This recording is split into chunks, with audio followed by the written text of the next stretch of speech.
galera, bom dia, boa tarde, boa noite, boa madrugada. Meu nome é Sidney Martins, professor de língua portuguesa aqui do CID Concursos, parceiro do LAC Concursos, e essa união permite termos o maior site de videoaulas do Brasil, quiçá das Américas. Meu companheiro, minha companheira, vamos direto ao ponto. Hoje nós iniciamos um módulo voltado para a banca CESP. Então vou fazer uma singela apresentação do curso e depois vamos para a nossa primeira aula. Agora, por que eu vou fazer uma apresentação do curso? Para que você tenha a noção de como estudar para o CESP também em casa, num momento em que você não esteja comigo. Opa, Sidney, já visualizei a aula e agora eu quero aprofundar alguns aspectos. Posso? Como é que eu vou fazer isso? Eu já trouxe o mapa da mina. Então vem comigo, ó.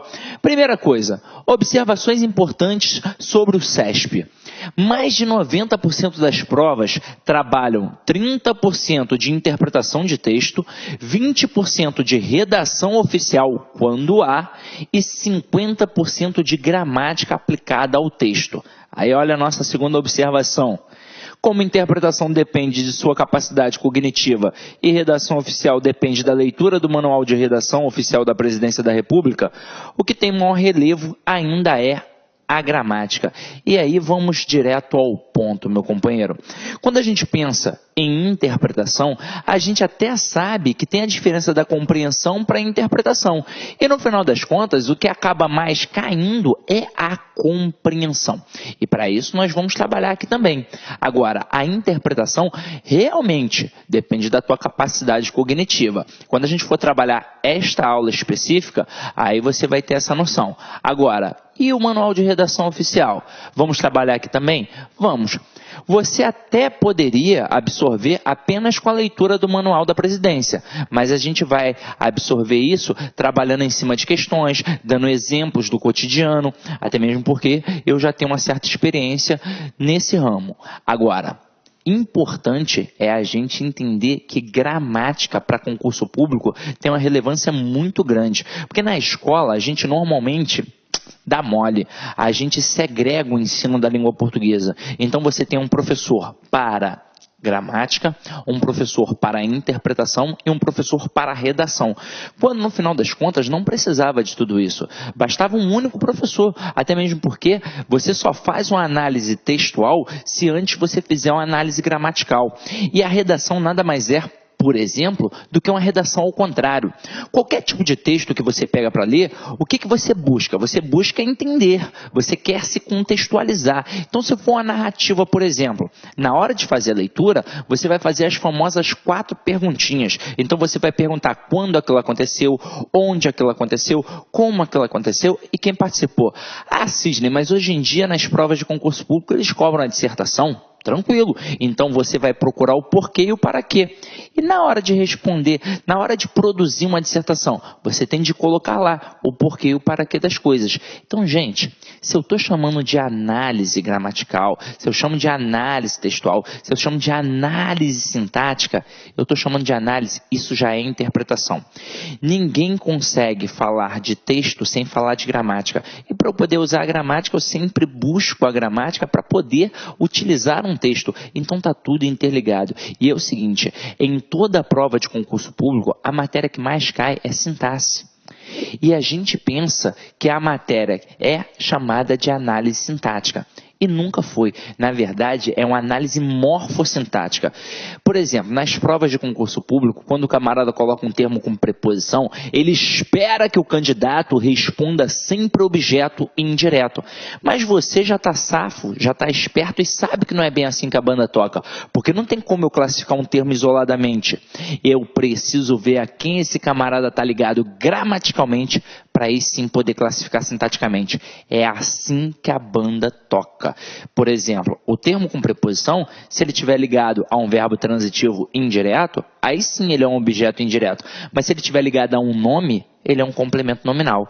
E então a gente tem de ver que esse termo com preposição pode adquirir diversas nuances. Pode ser objeto indireto, pode ser objeto direto preposicionado, pode ser adjunta adverbial, pode ser um agente da passiva, pode ser um complemento nominal, pode ser uma adjunta de nominal. Então vai depender do contexto. Em língua portuguesa, tudo depende do contexto. texto. Agora, o que mais cai no CESP, Sidney, para eu não perder tempo? Vamos lá, ó. Os assuntos mais recorrentes são coesão referencial e sequencial, e aí é o seguinte... Coesão referencial é para fazer referência a um elemento dentro do texto, no intuito de evitar a repetição. Basicamente, a gente faz isso com o pronome, que já é um dos elementos que a gente tem aqui. E o que é a coesão sequencial? É a sequência das ideias dentro de um texto. Como é que a gente estuda isso? Com as conjunções. Basta gravar as conjunções que a gente vai conseguir responder qualquer questão de coesão sequencial. Ortografia. Principalmente aqueles casos especiais que a gente até diz que são dúvidas frequentes. A com H, A sem H, o uso do porquê, se é porquê junto, porquê separado, a cerca de, seção com 2 S, seção com C cedilha. Essas coisinhas realmente caem na sua prova. E detalhe, isso é tão importante, que até se você for fazer para uma outra banca, isso aqui vai cair na tua prova. Ou seja, não é um assunto só do CESP, é um assunto que vai cair em qualquer tipo de prova. Então aqui são os principais assuntos da nossa banca, mas se você der uma reparada, você vai perceber que vai cair nas principais bancas de concurso público. Então aqui, acentuação gráfica sempre cai no CESP, semântica, é importante a gente saber a diferença de sinonímia, hiperonímia, homonímia. Pronome eu já disse a vocês. Quais são os principais para a gente poder estudar? O relativo, o demonstrativo e o pronome pessoal oblíquo átono. São os principais pronomes de referenciação. Verbo, nem preciso falar, né, galera? Quando a gente estuda as 10 classes gramaticais, nós temos 4 invariáveis e 6 variáveis que são estudadas assim, 5 num processo conjunto e uma isolada de todas. Quem é essa isolada de todas? É o verbo. Por quê? Porque é a classe mais variável de todas, é a classe mais importante. Manda no nosso sistema linguístico, que é o sistema SVC, o principal sistema linguístico da língua portuguesa. Então esse camarada é muito importante e a gente vai dar uma atenção a esse elemento, com certeza. Agora, sintaxe é aquilo que eu te falei, a análise morfossintática, a organização dos elementos ali dentro da frase, isso é muito importante. Pontuação, sempre cai. Concordância, verbal e nominal. Regência, verbal e nominal. E crase. Crase é um assunto importante na nossa prova, sempre cai. E reescritura e correção gramatical. Agora, nesse aspecto aqui, quando a gente faz uma questão de reescritura e correção gramatical, o camarada, na verdade, ele pode abordar tudo. Numa questão de reescritura, ele pode cobrar regência, crase, pontuação, concordância, colocação pronominal. Então é muita coisa. Só que a gente vai aprender a produzir isso. Até mesmo porque várias são as questões de reescrituras que a gente trabalha, por exemplo, com a conjunção. Então, nesse primeiro momento, você percebe que são elementos, que são matérias que sempre caem na nossa prova. E se a gente parar para pensar nessas 10 classes gramaticais aí que eu mencionei, 3 sempre vão cair forte: verbo, pronome e conjunção. Então você já sabe o mapa da mina. Agora a gente vai estudar e hoje vamos começar pela acentuação gráfica. E eu vou explicar por quê. Acompanha aqui comigo. Quando a gente pega a gramática para poder estudar, nós temos 5 campos para estudar. E esses 5 campos serão estudados por 5 modalidades. Então eu pego aqui e boto assim, gramática. Eu tenho 5 campos para estudar. O campo do som, o campo da forma, o campo do estilo, o campo do significado e o campo do relacionamento. Como é que isso funciona, Sidney? Vamos lá, Tudo que a gente fala de gramática está aqui. Então, ao pensar em som na língua portuguesa, a primeira palavra que vem às nossas mentes é a palavra fonema. O que é o fonema? É a representação sonora de uma letra. A gente tem ali a representação gráfica e tem a representação sonora. Qual vai ser a modalidade da gramática responsável por estudar o campo do som? Será a fonética. Agora, quando eu penso em fonética, eu já até te adianto, em concurso público, isso é galho fraco. Isso é galho fraco, o primeiro movimento da fonética. Até mesmo porque isso até pode cair, mas pode cair em questões muito simples. Por exemplo, eu coloco aqui a palavra carro e a palavra táxi. O que o camarada pode pedir a vocês no dia da prova? Ele pode pedir o número de letras e fonemas respectivamente. Letras é muito fácil, é só eu contar. Então aqui a palavra carro. Eu tenho 1, 2, 3, 4, 5 letras. Então eu sei que eu tenho 5 letras. Agora, nem toda palavra tem igualmente o mesmo número de letras e fonemas. Vai depender da pronúncia. Na palavra carro, reparem, eu tenho um dígrafo. Eu não falo carorô, eu falo carro. Então esses dois R's aqui têm um som de R forte. Então apesar de ter 5 letras, eu tenho 4 fonemas. Aqui, ó, eu tenho 4 fonemas. E a palavra táxi? Eu tenho 4 letras. 1, 2, 3, 4. Beleza, tenho 4 letras. Mas vamos pensar na questão do som. Eu falo táxi? Não, eu falo táxi. Então esse X aqui tem um som de KS. Ou seja, eu tenho 4 letras e 5 fonemas na palavra táxi. Isso aqui é super tranquilo. Em qual situação o camarada realmente pode te derrubar? Quando ele começar a cobrar a questão da acentuação gráfica. Aí são muitas regrinhas, é mais complicado e hoje nós vamos começar a trabalhar isso. Agora, tirando a fonética, a gente vai pensar aqui no campo da forma. Então, se ao pensar em som eu pensei em fonema, ao pensar em forma eu penso em morfema. O que é um morfema? O morfema é a menor unidade significativa de uma palavra. Lembra que eu falei que a análise textual começa na análise gramatical? Tudo começa nesse camarada aqui. Ele é o cara que dá o pontapé inicial na nossa análise. E ao pensar em morfema, eu penso automaticamente em morfologia. A morfologia é a modalidade da gramática responsável por estudar o campo da forma, ou seja, a estrutura e a formação das palavras e as classes gramaticais. Para nós, em concurso público, muito importante, porque a matéria que mais cai é a análise morfossintática, ou seja, eu preciso ver a quem um camarada está ligado morfologicamente para aí sim conseguir classificar sintaticamente.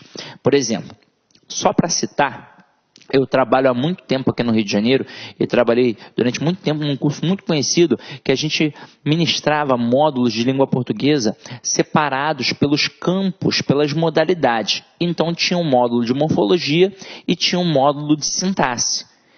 É impossível falar de morfologia sem falar de sintaxe, assim como é impossível falar de sintaxe sem falar de morfologia. Então, na verdade, existe a morfossintaxe. Se a gente entender que na língua portuguesa está tudo interligado, a análise vai ficar sempre muito mais fácil. Agora, e relacionado ao estilo? Esse estilo, ele entra no processo da sintaxe, para a gente poder entender como é que funciona a questão da construção, mas basicamente, ao pensar em estilo, eu penso em estilística. Para estudar isso aqui a fundo, no concurso público, não tem porquê.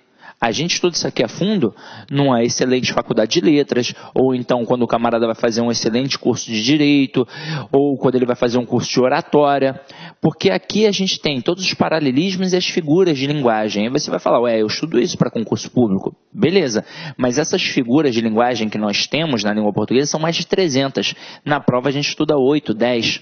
Então, meu companheiro, tudo que tem de conhecimento atrelado à estilística, a gente normalmente joga para cá, para o campo do significado. E o que é o campo do significado? Ao falar em significado, eu penso em ideia, eu penso em sentido. Então, eu penso na palavra sema e isso me remete à semântica. O que é a semântica? É a modalidade que estuda o campo do significado, das ideias.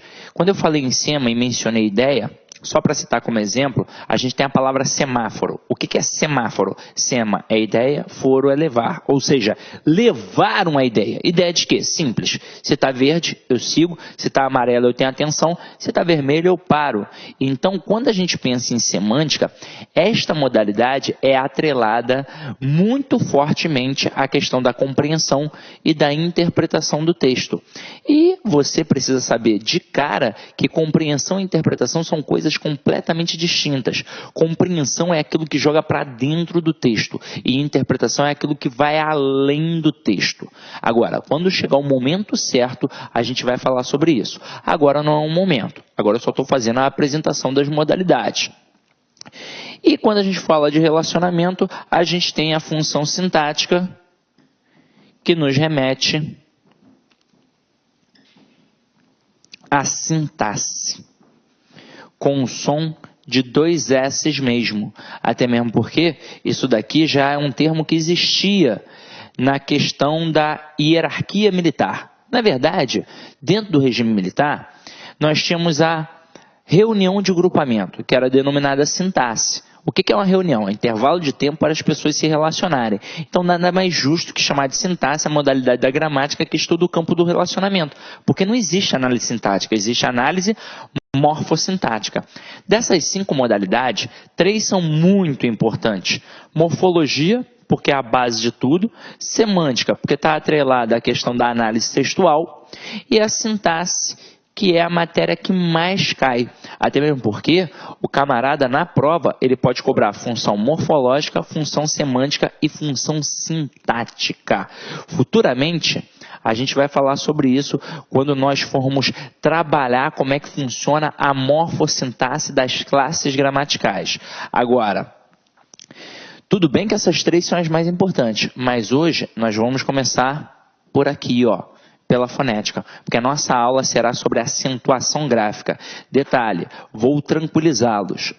Parece algo muito assustador, muita coisa para estudar, mas na prova do CESP, acentuação gráfica é galho fraco. Então, se eu estiver atento às principais regras de acentuação, eu vou gabaritar qualquer questão de acentuação gráfica. Então, vamos lá, ó. Para a gente começar a brincar aqui.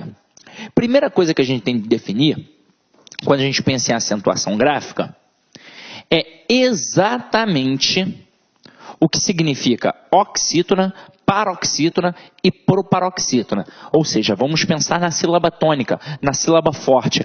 Onde é a posição dessa sílaba? E, ao falar em oxítona, a sílaba tônica estará na última sílaba. Ao falar de paroxítona, a sílaba tônica estará na penúltima sílaba.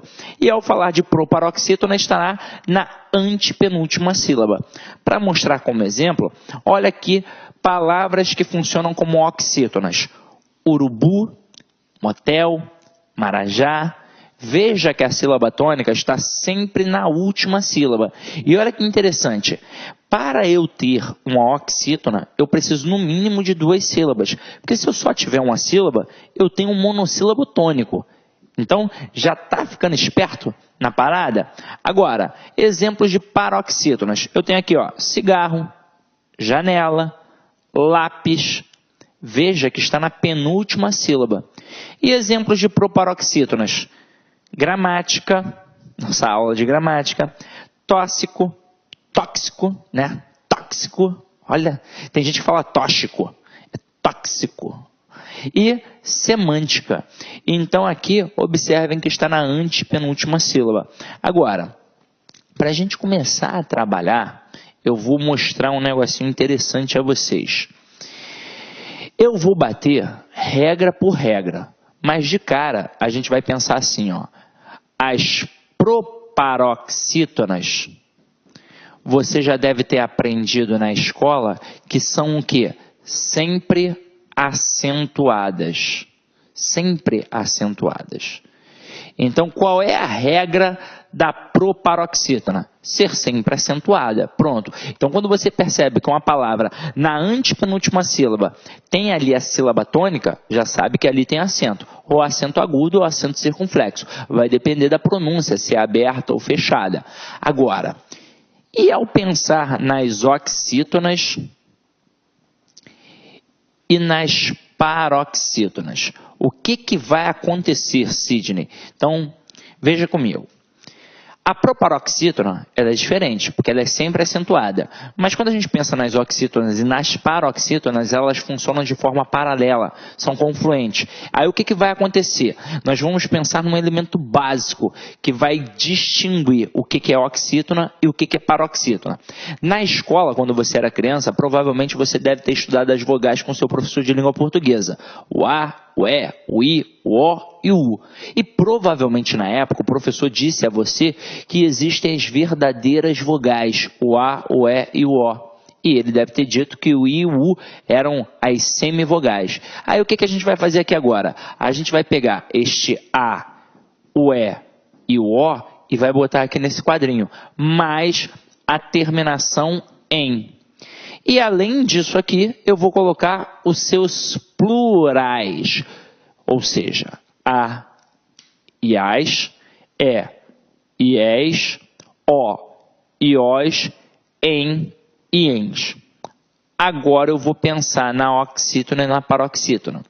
Se for uma oxítona terminada em a, e, o, em, esta oxítona tem acento. Como sofá, café, cipó, também, parabéns. Então, toda oxítona terminada em a, e, o, em ou seus plurais, as, es, os, ens, vai receber um acento. Agora, se for uma paroxítona, quando a sílaba tônica está na penúltima sílaba, terminada em a, e, o, em, ela não tem acento. Como, por exemplo, bola, moleque, bolo, item. Então, são palavras paroxítonas com estas terminações. Aí você vai falar, poxa, Sidney, mas eu estudei coisa pra caramba, é só isso? Basicamente é só isso. Agora, tome cuidado com a paroxítona, porque a paroxítona ela não é acentuada nestas terminações aqui. Porque se for qualquer outro tipo de terminação, aí a paroxítona leva acento. Por exemplo, a palavra útil. A palavra útil, ela é uma paroxítona terminada em L. L está aqui nessa listinha? Não está. Por isso foi o quê? Acentuada. A palavra pôquer.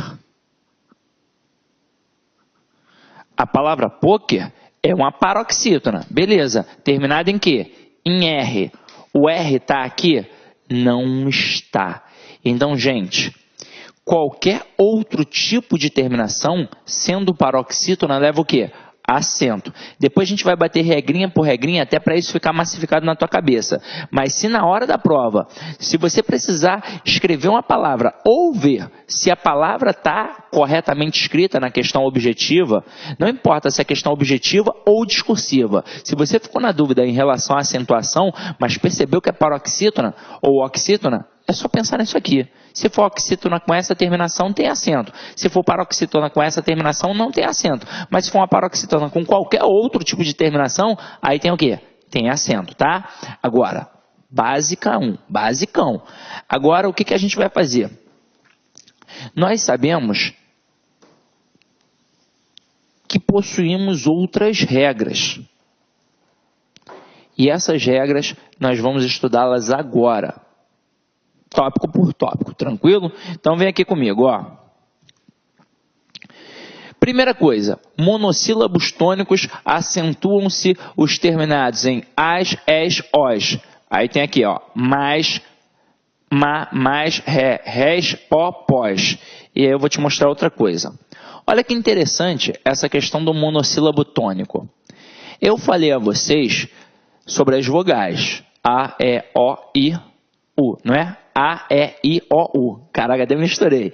Agora, o que eu disse? As verdadeiras são A, E, I, O. Aí você pega aqui, ó, monossílabo tônico, que é terminado em A, E, O, e é claro, os seus plurais, tem acento.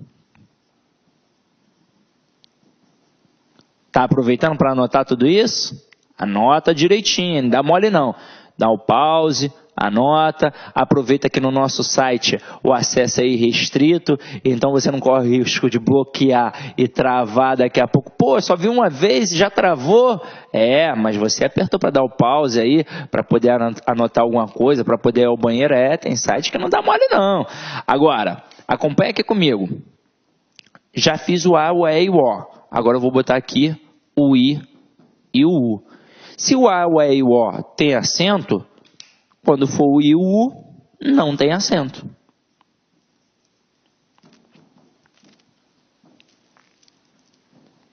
Então, pá, pé, pó tem acento. Mas e o pi da matemática? Não tem um pi da matemática, que é até assim, se eu não me engano, ó, representado assim?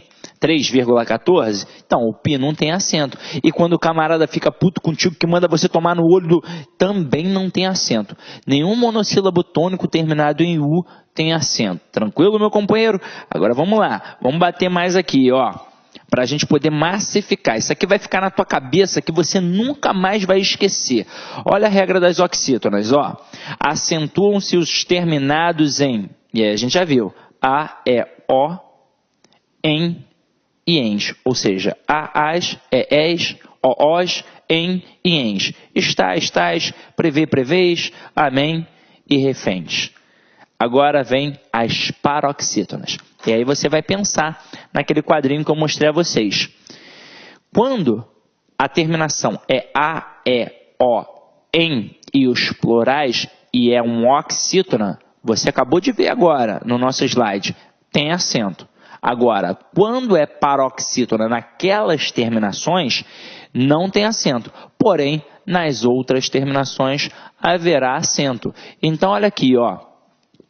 Primeiro caso em que a gente vai acentuar um paroxítono, quando é terminado em I ou is e us.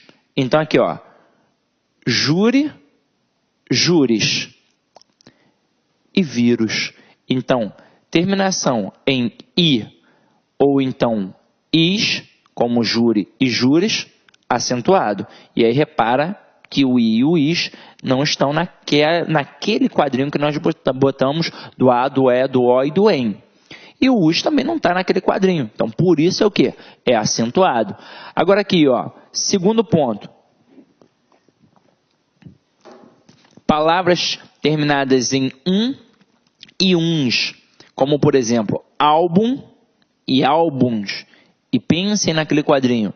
Não faz parte daquele quadrinho. Por isso é o quê? Acentuado.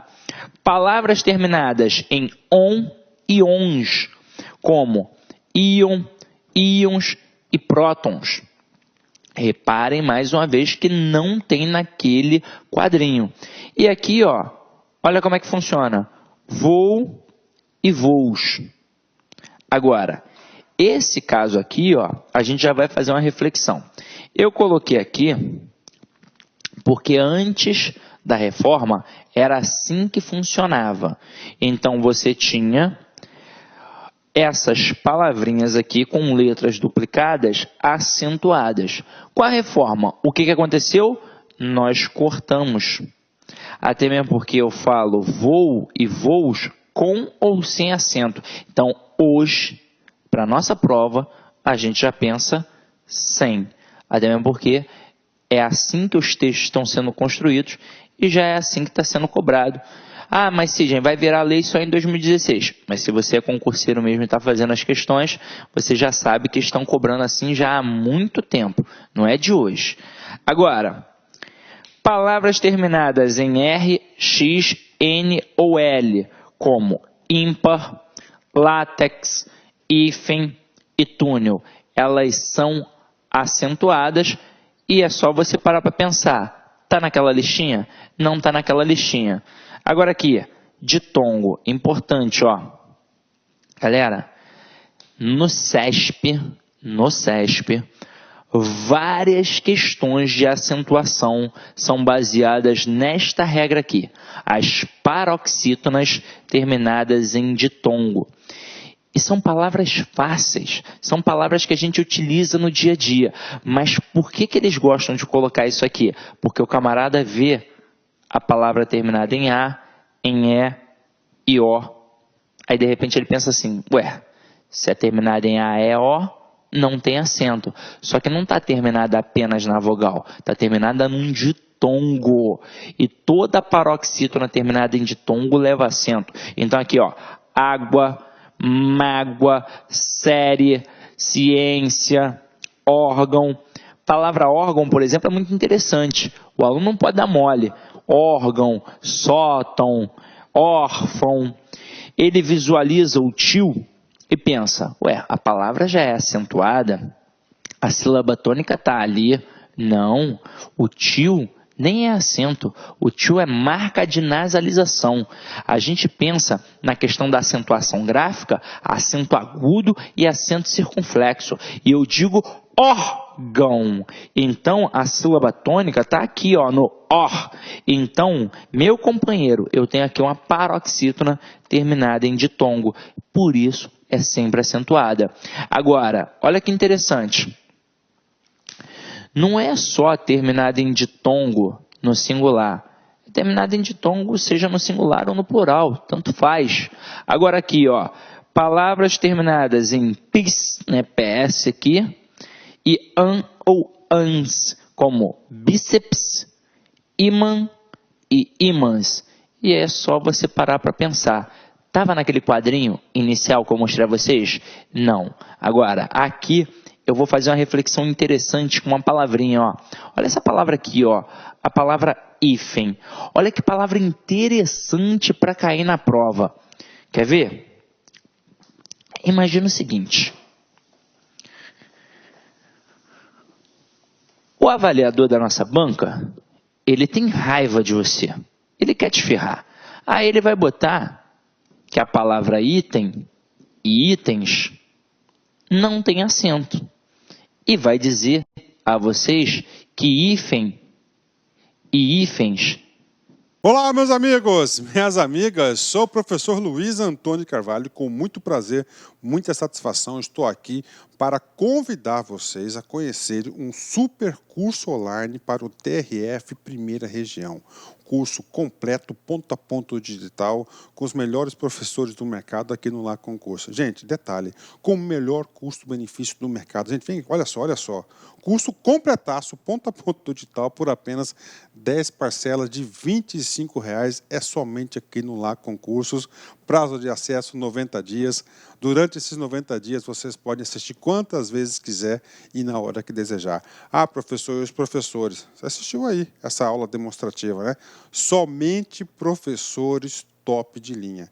E aqui no Lá Concursos, o melhor custo-benefício é outra coisa, nós temos que garantia. Você pode se matricular sem medo de ser feliz, assistir quantas aulas quiser, durante 7 dias. Se você não gostar do curso, você pode estar encaminhando um e-mail para a nossa central de atendimento, que nós iremos aí efetuar o seu cancelamento da sua matrícula com a devolução do seu investimento sem burocracia, rápida, que é papo reto, aqui é honestidade aqui no Lá Concurso. Tá certo, professor?